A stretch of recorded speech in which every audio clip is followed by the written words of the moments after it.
Shy type ata ang mga barista sa isang coffee shop sa Quezon City dahil ang order mong kape sa kaperasong butas lang idadaan. Brewed by experience naman ang konsepto ng isa pang cafe. Panoorin sa report ni Katrina Son. Coffee lover ka ba? At always on the lookout for something new?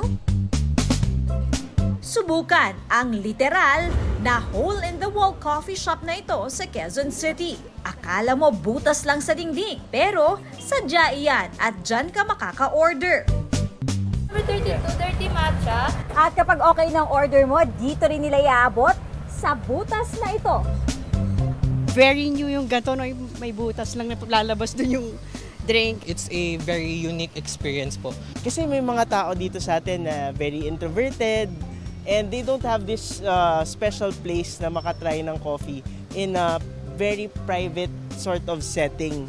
Ipinagmamalaki nila ang Sakura Latte.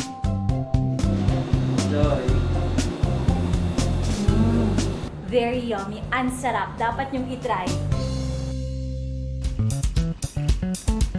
Coffee inspired by places visited naman ang ipinagmamalaki ng isa pang coffee shop na ito sa Quezon City. Ang patok raw dito ay itong sweet potato latte at ang kawagowe drink na parehong gawa sa sweet potato.